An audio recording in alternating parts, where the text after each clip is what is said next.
ये लल्लू लाल गाना गाकर चिड़िया को पटा रहा है।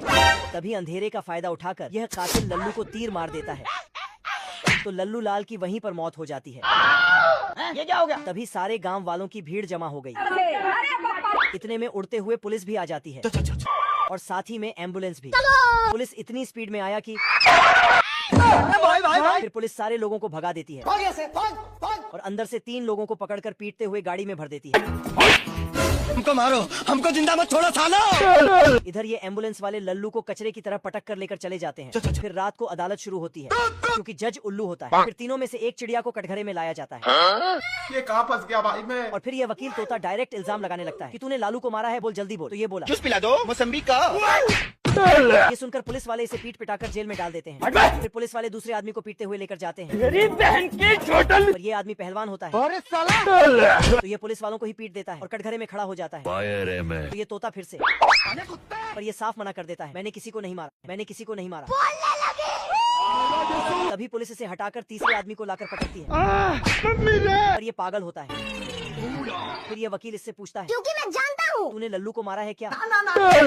तो जज इसे हथौड़ा मारकर बोलता है, अगर कातिल को देखा है तो बताओ कौन है। तो ये जज पर ही उंगली कर देता है। चुप कर बे कुत्ते।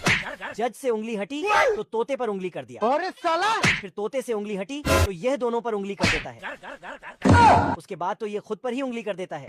तभी तोता बोलता है, सब कुछ आईने की तरह साफ है सर, लल्लू को इसी ने मारा है।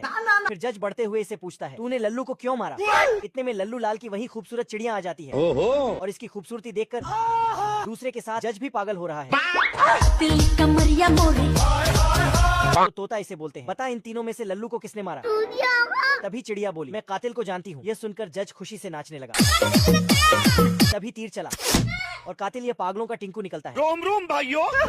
और इधर ये चिड़िया लल्लू के पास आकर उसके हाथों के बीच में फंसा हुआ तीर को निकाल देती है और लल्लू लाल उड़ जाता है।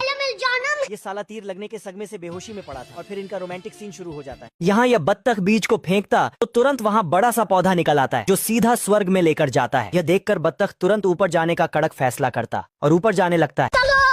लेकिन तभी खरगोश का बेट बीच रास्ते में आ जाता। क्या रे भिखमंगिया, क्या देख रहा है? लेकिन तभी बत्तख बोलता, तू रोकेगा मेरे को। फिर वह स्वर्ग में पहुंच जाता है और बत्तख तो साला बड़ा बड़ा सपना देखने लगता है सिस्टम पार देंगे, जिससे इसके सामने बहुत बड़ा आदमी आ जाता। बाप रे। फिर बत्तख वहाँ से भागने लगता।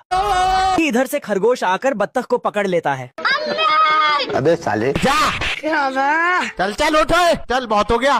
फिर बड़ा आदमी पूछता, स्वर्ग में बिना पूछे सबसे पहले कौन आया? तो खरगोश बत्तख का नाम लगा देता है। बड़ा आदमी दोनों को पकड़कर बर्तन में बंद कर देता। क्या करूं? फिर बत्तख खरगोश के पास जाता।